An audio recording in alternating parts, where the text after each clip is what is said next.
대당서역기 제1권 1. 출발. 인도 사이의 나라들 34개국 7. 2. 굴지국 2. 왕이 장차 숨을 거두려 할 때 용이 귀에 채찍이 닿자 용은 그로 인해 숨어 들어가서 지금에 이르고 있다. 성 안에 우물이 없어서 이 연못에 물을 끌어다 서왔었는데 용이 사람의 모습으로 변하여 여러 부녀자들과 몰래 어울렸다가 아이를 낳았으니 그 아이는 굳세고 용감하여 달리는 말을 쫓아갈 정도였다. 이렇게 하여 점차로 퍼져서 결국 사람들은 전부 용의 종자가 되었다. 자신들의 힘을 믿고 위세를 부려 왕의 명령을 따르지 않게 되었다. 그러자 왕은 돌궐족을 끌어들여서 그 성의 사람들을 죽였는데 젊은이와 늙은이를 가리지 않고 모두 살육하여 한 사람도 살아남지 못하였다.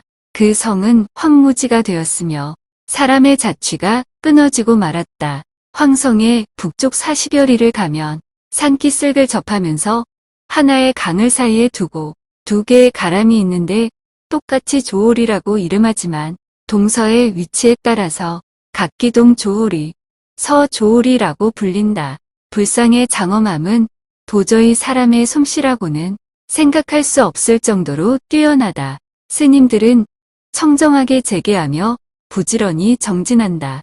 동조오리에 불당 안에 옥석이 있는데 면적은 2척쯤 되며 황백색을 띠고 있어서 마치 대합조개와 같은 모습을 하고 있다. 그 위에는 부처님의 발바닥이 새겨져 있는데 길이는 한 첩 8촌이고 너비는 약 6촌 남짓 된다.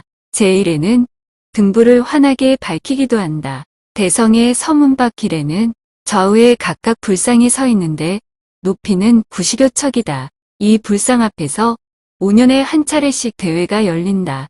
해마다 추분의 수십 일 동안 온 나라의 모든 스님들이 빠짐없이 이 모임에 참석하는데 위로는 군왕으로부터 아래로는 일반 서민에 이르기까지 모두 모인다. 그들은 세속의 일을 잠시 접어두고서 재계를 받들어 모시며 경을 받고 법을 청해 듣는데 이렇게 하루 종일 하여도 지칠 줄 모른다.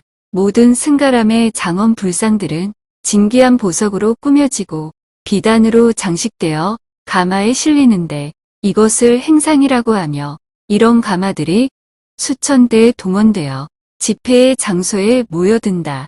언제나 매달 15일과 금음에는 국왕과 대신이 국사를 의논하는데 고승을 방문한 뒤에야 이를 선포한다. 회장의 서북쪽으로 강을 건너면 아사리 가람에 이른다. 당나라 말로는 기특이라고 한다. 이곳에 뜰과 건물이 널찍하게 탁 트였으며 불상은 솜씨 좋게 장식되어 있다. 스님들의 성품은 온화하고 조용하며 부지런히 정진하고 게으르지 않다. 그들은 모두 나이가 지긋이 들었고 덕이 있으며 석학인데다 재주도 높아 뛰어난 인재들이 멀리서부터 이들의 뜻을 사모하여 이곳에 모여들었다. 국왕과 대신들 그리고 서민과 부호들은 사사공양을 해오면서 오래전부터 경배를 더해오고 있었다. 옛 선현들의 말에 의하면 옛날 이 나라의 선왕은 삼보를 숭배하고 공경하였다. 그가 장차 여러 지방을 유람하며 부처님의 유적지를 돌아보고 예배하고자 하여 동생에게 자신이 자리를 비우는 동안 국사를 돌봐줄 것을 명하였다. 그 동생은 명령을 받은 뒤 남몰래 스스로 거세하여 훗날 생길 병고를 미연에 방지하고자 하였다. 그는 거세된 자신의 남근을 금상자에 넣어 봉한 뒤에 왕에게 가지고 가서 바쳤다. 왕이 물었다. 대체 이것이 무엇인가? 동생이 답하였다. 돌아오시는 날에 열어보십시오.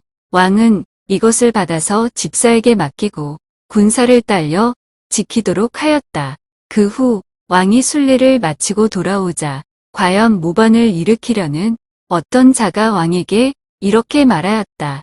왕께서 나라를 다스리도록 명하셨지만 왕의 동생은 왕궁 안에서 음란한 짓들을 하며 지냈습니다. 왕이 이 말을 듣고 진노하여 동생을 엄벌에 처하려고 하였다. 그러자 동생이 말하였다. 감히 죄를 피하여 도망치려고 하지는 않겠습니다. 하지만 금상자를 한번 열어보십시오. 왕이 곧 그것을 열고서 들여다보니 그 속에는 거세된 남근이 들어 있었다. 왕이 물었다. 이 괴이한 물건으로 무엇을 밝히려고 하는 것이냐? 동생이 대답하였다. 왕께서 옛날 사방으로 순례를 떠나실 때에 저에게 대신 국사를 다스리도록 맡기셨습니다. 저는 분명 참화가 있을 것임을 염려해서 스스로 거세를 하여 밝히고자 했던 것입니다. 이제 과연 증거를 세울 수 있게 되었으니 부디 널리 헤아려 주시기 바랍니다. 왕은 크게 놀라고 기이하게 여겨서 동생에 대한 애정이 더욱 두터워졌으며 왕의 동생이 후궁을 출입하는 것에 대해 금지하거나 거리낄 것이 없었다.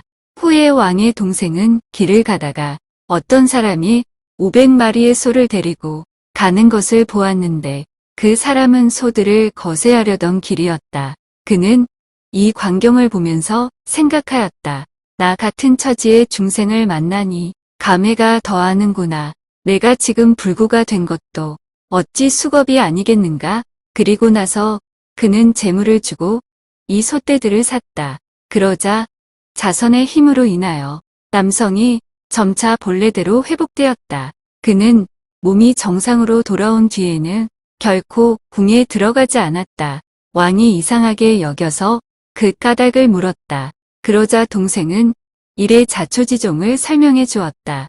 왕이 이를 기이하고 특이하다고 생각하여 곧 가람을 짓게 하여 그의 아름다운 자취를 널리 알리고 미담을 후세에 전하게 한 것이다.